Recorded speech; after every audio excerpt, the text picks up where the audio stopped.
Hello hi friends, Asif Yalgi YouTube ಚಾನಲ್ಗೆ ಸ್ವಾಗತ. ನಿಮ್ಮ ಹೊಲದಲ್ಲಿ ಗದ್ದೆಗಳಲ್ಲಿ ಬೋರ್ವೆಲ್ ಹಾಕಿದ್ದೀರಾ? ಬೋರ್ವೆಲ್ನಲ್ಲಿ ನೀರು ಕಮ್ಮಿ ಬರ್ತಾ ಇದೆಯಾ? ಏನಾದರೂ ಸಮಸ್ಯೆ ಬಂದರೆ ಹೊಸ ಪೈಂಟ್ ಮಾಡಬೇಕಾ ಅಂತ ಇದ್ದರೆ ಈ ವಿಡಿಯೋ ಸಂಪೂರ್ಣವಾಗಿ ನೋಡಿಕೊಳ್ಳಿ ಫ್ರೆಂಡ್ಸ್.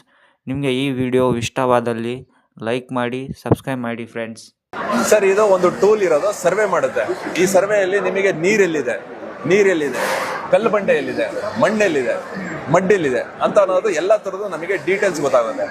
ಡೀಟೇಲ್ಸ್ ಗೊತ್ತಾದ್ಮೇಲೆ ನಾವೇನ್ ಮಾಡ್ತೀವಿ, ನಮ್ಮ ರೋಬೋಟಿಕ್ ಟೂಲ್ನ ಒಳಗಡೆಯಿಂದ ಬಂಡೆಗಲ್ಲಿದೆ ಅಲ್ಲಿ ನಾವು ನೀರಿನ ಕಣ್ಣ ಹೊಡಿತೀವಿ. ಒಳಗಡೆ ಫ್ಲೋ ಆಗಬೇಕು ನೀರು. ಇಲ್ಲಿ ಮಣ್ಣಿದೆ, ಇಲ್ಲಿಗೆ ನಾವು ಟ್ರೀಟ್ ಮಾಡಲ್ಲ. ಬಂಡೆಗಲ್ ಎಲ್ಲಿದೆ ಅದ್ರ ಒಳಗಡೆ ನಾವು ಫ್ಲೋ ಆಗ್ಬೇಕು, ಆ ರೀತಿ ನಾವು ಟ್ರೀಟ್ ಮಾಡ್ತೀವಿ. ಇದು ಜಿಗ್ ಜ್ಯಾಗ್ ವೇ ಅಲ್ಲಿ ನಾವು ಡ್ರಿಲ್ ಮಾಡ್ತೀವಿ. ಸ್ನೇಹಿತರೆ, ಕೃಷಿ ಮೇಳದಲ್ಲಿ ನಮಗೆ ಬಹಳಷ್ಟು ಗಮನ ಸೆಳೆದಂತಹ ಒಂದು ಸೆಟಪ್ ಅಂತ ಹೇಳಿದ್ರೆ, ನಿಮಗೆ ಡಾಕ್ಟರ್ ಬೋರ್ವೆಲ್ ಅನ್ನೋ ಒಂದು ಪರಿಚಯ ಮಾಡಲಿಕ್ಕೆ ಅಂತ ಬಂದಿರತಕ್ಕಂಥ ಒಬ್ಬ ವ್ಯಕ್ತಿ ಇವತ್ತು ನಮ್ಮ ಜೊತೆಗಿದ್ದಾರೆ. ನಿಮ್ಮ ಹೊಲ ಗದ್ದೆಗಳಲ್ಲಿ ಅನೇಕ ಬಾರಿ ಬೋರ್ವೆಲ್ಗಳಲ್ಲಿ ನೀರು ಡ್ರೈ ಆಗ್ತಾ ಇರುತ್ತೆ, ಅದನ್ನು ರೀಚಾರ್ಜ್ ಮಾಡೋದು, ಜೊತೆಗೆ ಪಾಯಿಂಟ್ ಮಾಡೋದು, ಇವೆಲ್ಲವೂ ಕೂಡ ಅನೇಕರು ಬೇರೆ ಬೇರೆ ತಾಂತ್ರಿಕವಾಗಿ ಬೇರೆ ಬೇರೆ ಮೊರೆ ಹೋಗ್ತಾ ಇರ್ತೀರ.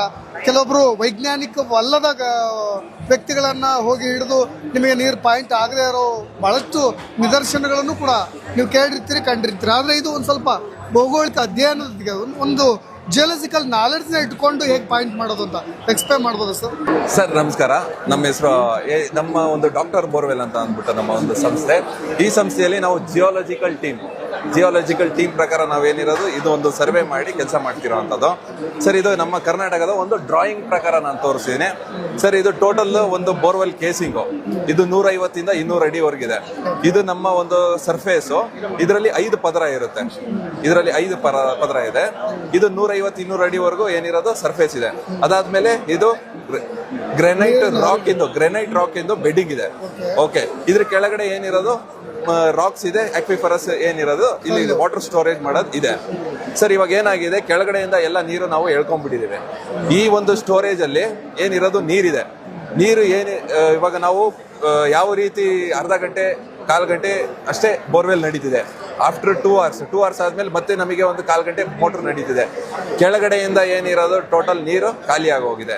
ನೆಕ್ಸ್ಟ್ ಇವಾಗ ನಮ್ದು ಏನು ಒಂದು ಅಂತರ್ಜಲ ಯಾವ ರೀತಿ ನಾವು ಇದನ್ನ ಒಂದು ಪ್ರೋಗ್ರೆಸ್ ಅಂದ್ರೆ ಇದನ್ನ ಯಾವ ರೀತಿ ರೀಫಿಲ್ ಮಾಡಬೇಕು ಅದನ್ನ ನಾವು ಏನಿರೋದು ಇಲ್ಲಿ ಡಿಸ್ಕಸ್ ಮಾಡ್ತಿದ್ದೀವಿ. ಸರ್, ಈ ಬೆಡ್ಡಿಂಗ್ ಅಲ್ಲಿ ಯಾವುದೇ ರೀತಿ ನೀರು ಕೆಳಗಡೆ ಬರೋದಕ್ಕೆ ಅವಕಾಶ ಇಲ್ಲ. ಇಲ್ಲಿ ನಾವು ಏನಿರೋದು ಪೈಪ್ ಲೈನ್ ಕೇಸಿಂಗ್ ಹಾಕಿದೀವಿ, ಇಲ್ಲಿ ಒಳಗಡೆ ಬರೋದಕ್ಕೆ ಅವಕಾಶ ಇಲ್ಲ. ಸರ್, ಕೆಳಗಡೆಯಿಂದ ಆಲ್ರೆಡಿ ನೀರು ಎಲ್ಲ ನಾವು ಎಳ್ಕೊಂಡ್ಬಿಟ್ಟಿದೀವಿ. ಮೇಲ್ಗಡೆಯಿಂದಾನೇ ನೀರು ಬರೋದಕ್ಕೆ ಅವಕಾಶ ಇರೋದು. ಓಕೆ, ಮೇಲ್ಗಡೆಯಿಂದ ನೀರು ಬರ್ಬೇಕಂತ ಅಂದ್ರೆ ಮಳೆ ನೀರೇ ಮೇನ್ ಸೋರ್ಸು. ಕೆಳಗಡೆ ನೀವು ಎಷ್ಟು ಬೋರ್ವೆಲ್ ಆಳ ತೋಡಿದ್ರೇನು ನಿಮಗೆ ನೀರು ಬರೋ ಅವಕಾಶ ಇಲ್ಲ. ಇದಕ್ಕೆ ನಾವು ಡಾಕ್ಟರ್ ಬೋರ್ವೆಲ್ ಇಂದ ಯಾವ ರೀತಿ ಒಂದು ಎಕ್ಸ್ಪ್ಲನೇಷನ್ ಕೊಡ್ತಿದ್ದೀವಿ ಅಂತಂದ್ರೆ, ಸರ್, ಇವಾಗ ಏನಿರೋದು ನಮಗೆ ಒಂದು ಎಲ್ಲ ತರದ್ದು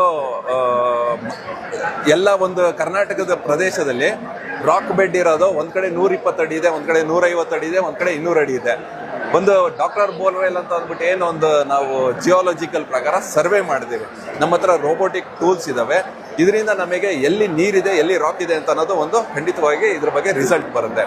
ಇದನ್ನ ಫಸ್ಟ್ ಇಂದ ನಾನು ಯಾವ ರೀತಿ ಒಂದು ವಿಡಿಯೋ ಮುಖಾಂತರ ನಾನು ನಿಮಗೆ ಎಕ್ಸ್ಪ್ಲನೇಷನ್ ಕೊಡ್ತೀನಿ.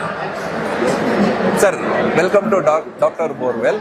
ಇದರಲ್ಲಿ ನಾವು ಅಂಡರ್ ಗ್ರೌಂಡ್ ವಾಟರ್ ರೀಚಾರ್ಜ್ ಯಾವ ರೀತಿ ಮಾಡ್ಬೇಕಂತ ಅನ್ನೋದು ತೋರಿಸ್ತೀವಿ. ಸರ್, ಇವಾಗ ಇದು ಪೈಪ್ ಕೇಸಿಂಗು. ಈ 30 ಅಡಿ, 50 ಅಡಿ, 60 ಅಡಿ, 100 ಅಡಿವರೆಗೂ ನಮ್ದು ಪೈಪ್ ಕೇಸಿಂಗ್ ಇದೆ. ಓಕೆ, ಇವಾಗ ಇಲ್ಲಿ ಏನಿರೋದು ನೀರು ಒಳಗಡೆ ಬರೋದಕ್ಕೆ ಅವಕಾಶ ಇಲ್ಲ. ಪೈಪ್ ಒಳಗಡೆ ಕೆಳಗಡೆಯಿಂದ ನೀರು ಖಾಲಿ ಆಗಿದೆ. ಇನ್ನು ಒಳಗಡೆ ನಾವು ಬೋರ್ ತೋಡ್ತೀವಿ, ಆಳಕ್ಕೆ ತೋಡ್ತೀವಿ ನೀರು ಬರಲಿ ಅಂತ ಅಂದ್ಬಿಟ್ಟು. ಆದ್ರೆ ನೀರು ಸಿಗಲ್ಲ, ದುಡ್ಡು ವೇಸ್ಟ್. ನಮಗೆ ರಿಸಲ್ಟ್ ಬೇಕು, ನೀರು ಬೇಕು. ಇದರಿಂದ ಇಷ್ಟೊಂದೆಲ್ಲ ನಮಗೆ ಪ್ರಾಬ್ಲಮ್ಸ್ ಆಗ್ತಿದೆ. ಇವಾಗ ಗ್ರೌಂಡ್ ವಾಟರ್ ಇಲ್ಲ ಅಂತ ಅಂದ್ರೆ ನೀವು ಒಳಗಡೆ ತೋಡಿದ್ರೇನು ಪ್ರಯೋಜನ ಇಲ್ಲ, ಯಾಕಂದ್ರೆ ನೀರೇ ಇಲ್ಲ. ಮೇಲ್ಗಡೆಯಿಂದ ನೀರು ಬಂದ್ರೇನೆ ಕೆಳಗಡೆ ನೀರು ನಮಗೆ ಅದು ಶೇಖರಣೆ ಆಗೋದು. ಸರ್, ಇದು ಡಾಕ್ಟರ್ ಬೋರ್ವೆಲ್ ಇಂದ ನಮ್ದು ಟೀಮ್ ಇರೋದು ಬಂದು ನಿಮ್ಮ ಪ್ರದೇಶದಲ್ಲಿ ಸರ್ವೆ ಮಾಡ್ತೀವಿ. ಸರ್ವೆ ಮಾಡಿದ್ಮೇಲೆ ನಮಗೆ ಒಂದು ಯಾವ ರೀತಿ ನಿಮ್ದು ಒಂದು ನೇಚರ್ ಇದೆ ಅಂತ ಅನ್ನೋದು ಗೊತ್ತಾಗುತ್ತೆ ಅಲ್ಲಿಂದ. ಸರ್, ಇದು ಒಂದು ಟೂಲ್ ಇರೋದು ಸರ್ವೆ ಮಾಡುತ್ತೆ. ಈ ಸರ್ವೆಯಲ್ಲಿ ನಿಮಗೆ ನೀರೆಲ್ಲಿದೆ, ಕಲ್ಲು ಬಂಡೆ ಎಲ್ಲಿದೆ, ಮಣ್ಣೆಲ್ಲಿದೆ, ಮಡ್ಡೆಲ್ಲಿದೆ ಅಂತ ಅನ್ನೋದು ಎಲ್ಲ ಥರದ್ದು ನಮಗೆ ಡೀಟೇಲ್ಸ್ ಗೊತ್ತಾಗುತ್ತೆ. ಡೀಟೇಲ್ಸ್ ಗೊತ್ತಾದ್ಮೇಲೆ ನಾವೇನ್ ಮಾಡ್ತೀವಿ, ನಮ್ಮ ರೋಬೋಟಿಕ್ ಟೂಲ್ನ ಒಳಗಡೆಯಿಂದ ಬಂಡೆಗಲ್ಲಿದೆ ಅಲ್ಲಿ ನಾವು ನೀರಿನ ಕಣ್ಣ ಹೊಡಿತೀವಿ, ಒಳಗಡೆ ಫ್ಲೋ ಆಗಬೇಕು ನೀರು. ಇಲ್ಲಿ ಮಣ್ಣಿದೆ, ಇಲ್ಲಿಗೆ ನಾವು ಟ್ರೀಟ್ ಮಾಡಲ್ಲ, ಬಂಡೆಗಲ್ ಎಲ್ಲಿದೆ ಅದ್ರ ಒಳಗಡೆ ನಾವು ಫ್ಲೋ ಆಗ್ಬೇಕು, ಆ ರೀತಿ ನಾವು ಟ್ರೀಟ್ ಮಾಡ್ತೀವಿ. ಇದು ಜಿಗ್ ಜ್ಯಾಕ್ ವೇ ಅಲ್ಲಿ ನಾವು ಡ್ರಿಲ್ ಮಾಡ್ತೀವಿ. ಇದು ಒಂದು ರೊಟೇಷನಲ್ ಆಗಿ ನೀರು ಏನಿರೋದು ಒಳಗಡೆ ಬರೋ ರೀತಿ ನಾವು ಒಂದು ಪ್ರಾಸೆಸ್ ಮಾಡ್ತೀವಿ, ಟ್ರೀಟ್ಮೆಂಟ್ ಮಾಡ್ತೀವಿ.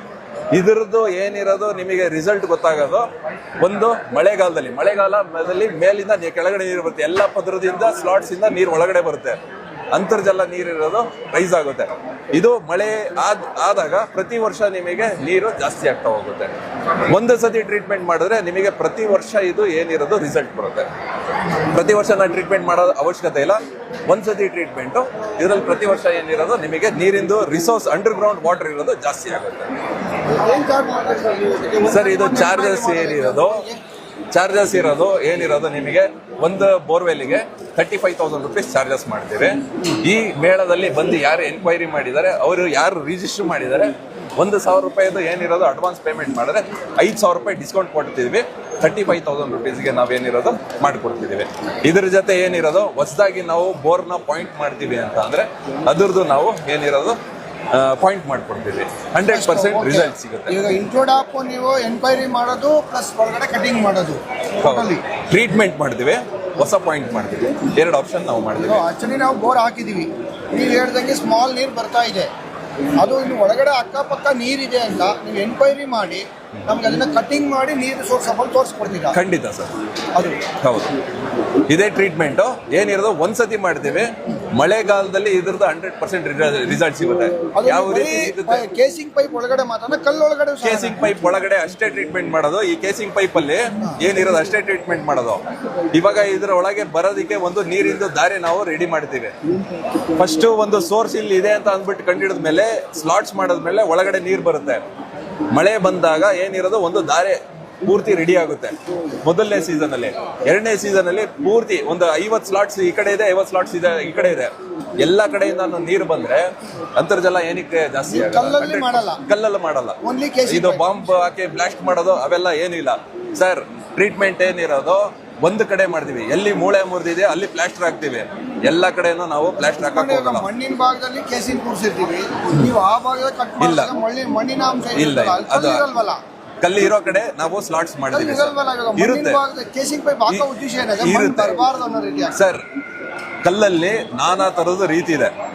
ಕಲ್ಲಲ್ಲಿ ಕೇಸಿಂಗ್ ಪೈಪ್ ಅಂತರ ಮಾರ್ಗಕ್ಕಿಂತ ಮೇಲ್ಪಟ್ಟು ಏನಿರುತ್ತೆ, ಮಣ್ಣಿನ ಭಾಗಕ್ಕೆ ಮಾತ್ರ ನಾವು ಕೇಸಿಂಗ್ ಹಾಕ್ತೀವಿ. ಕಲ್ಲಿನ ಭಾಗದಲ್ಲಿ ಕಲ್ಲಲ್ಲಿ ನಾನಾ ತರದ್ದು ಇರುತ್ತೆ.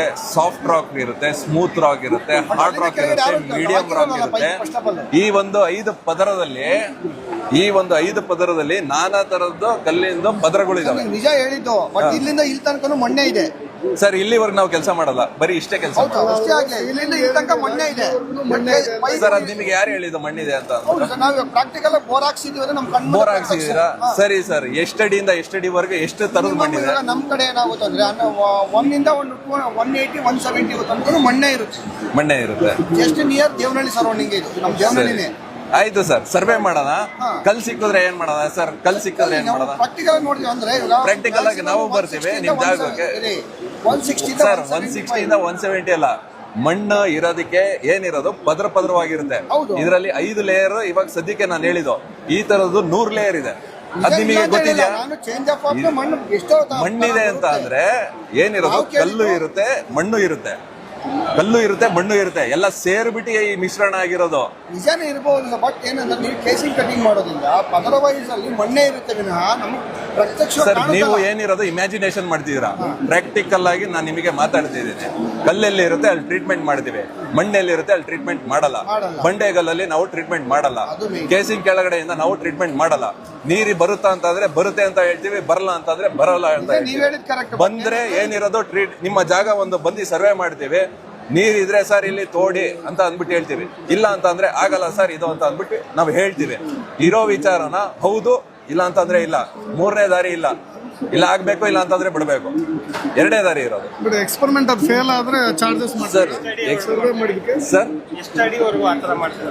ಸರ್ ಇದೇನಿರೋದು ಕೇಸಿಂಗ್ ಇದೆಯಲ್ಲ, ಏನು ಒಂದು ಬೋರ್ವೆಲ್ ಕೇಸಿಂಗ್ ಇದೆಯಲ್ಲ, ಅಷ್ಟರೊಳಗೆ ನಾವು ಟ್ರೀಟ್ಮೆಂಟ್ ಮಾಡೋದು. ಯಾಕಂದ್ರೆ ಇವಾಗ ಫಾಲ್ಸ್ ಕಮಿಟ್ಮೆಂಟ್ ನಾವು ಕೊಡೋದಕ್ಕೆ ಇಷ್ಟಪಡೋದು. ಯಾಕಂದ್ರೆ ಇದು ನಮ್ಮ ರೈತರುಗಳು ಯಾವ ರೀತಿ ಕಷ್ಟಪಟ್ಟು ಇದರಲ್ಲಿ. ಇನ್ನೊಂದು ನಾನು ನಿಮಗೆ ವಿಡಿಯೋ ತೋರಿಸ್ತೀನಿ. ಸರ್ ಕೆಲಸ ಮಾಡೋರಿಗೆ ಯಾವ ರೀತಿ ಜನರು ತೊಂದರೆ ಮಾಡ್ತಾರೆ ಸರ್, ಈ ರೀತಿ ಕಲ್ಲಾಕಿರ್ತಾರೆ ನೋಡಿ, ಬೋರ್ವೆಲ್ ತೋಡಿರ್ತಾರೆ, ಅವ್ರು ಏನೋ ಅವ್ರ ಕೆಲ್ಸಕ್ಕೋಸ್ಕರ ಅವರು ಇದು ಒಳಗಡೆ ನಾವು ಸರ್ವೆ ಮಾಡಿರೋದು, ಈ ರೀತಿ ಕಲ್ಲಾಕಿರ್ತಾರೆ ನೋಡಿ. ಇವಾಗ ಬೋರ್ ಕೆಳಗಡೆ ಇಳ್ಸಕ್ಕೂ ಆಗಲ್ಲ, ಆ ಕಲ್ ತೆಗಿಯೋಕ್ಕೂ ಆಗಲ್ಲ. ಇದು ಮಾಡೋದು ಇದು ಧರ್ಮದ ಕೆಲಸ ಅಲ್ಲ. ನಾವು ನಮ್ಮ ಜನರಿಗೆ ಒಳ್ಳೇದಾಗ್ಲಿ ಅಂತ ಅಂದ್ಬಿಟ್ಟು ಎಲ್ಲ ಥರದ್ದು ನಾವು ಒಂದು ಸರ್ ಇದು 15 years 20 years ಇಂದು ಕಷ್ಟಪಟ್ಟು ಮಾಡಿರೋಂಥ ಒಂದು ಪ್ರಾಜೆಕ್ಟು. ಕೆಳಗಡೆ ನೀರು ಖಾಲಿಯಾಗಿದೆ, ಮೇಲ್ಗಡೆಯಿಂದ ನೀರು ಬರಲೇಬೇಕು, ಅದಕ್ಕೆ ದಾರಿ. ಸರ್ ಇದು ಪ್ರಾಸೆಸ್ ಹೆಂಗ್ ನಡೆಯುತ್ತೆ ಅಂತ ಅಂದ್ರೆ, ಸರ್ ಇದು 100 ಅಡಿ ಇದೆ, 50 ಅಡಿ ನೀರು ತಲುಪೋದಿಕ್ಕೆ 100 ವರ್ಷ ಬೇಕು, 100 years ಬೇಕು. 50 ಅಡಿ ಒಂದು ಹನಿ ನೀರು ಕೆಳಗಡೆ ಬರೋದಿಕ್ಕೆ, 500 600 ಅಡಿ ನೀರು ತಲುಪೋದಿಕ್ಕೆ 1000 ವರ್ಷ ಬೇಕು. ನಾವು 50 ಅಡಿ ನೀರಿಂದ ಡೈರೆಕ್ಟ್ 500 ಅಡಿ ನೀರಿಗೆ ಒಂದು ದಾರಿ ಮಾಡಿ ಕೊಡ್ತಿದೀವಿ. 1000 ವರ್ಷನ, 1000 ವರ್ಷದ ಕೆಲಸನ ನಾವು ಒಂದು 6 ತಿಂಗಳು ಮಳೆ, 1 ವರ್ಷದ ಮಳೆಯಲ್ಲಿ ನಾವು ಇದನ್ನ ಕೆಲಸ ಮಾಡ್ಕೊಡ್ತೀವಿ. ಈ ಕೆಲಸ ಬೇಕಂತ ಅಂದ್ರೆ ನಮಗೆ ಸಂಪರ್ಕಿಸಿ ಸರ್. ಇದರಲ್ಲಿ ನಾವೇನು ರಾಕೆಟ್ ಸೈನ್ಸ್ ಇಲ್ಲ, ಒಳಗಡೆ ನೀರು ಬರೋದಿಕ್ಕೆ ದಾರಿ ಇಲ್ಲ, ದಾರಿ ಮಾಡ್ಕೊಡ್ತಿದ್ದೀವಿ. ಸಿಂಪಲ್ ಕೆಲಸ, ಜಾಸ್ತಿ ಏನಿಲ್ಲ.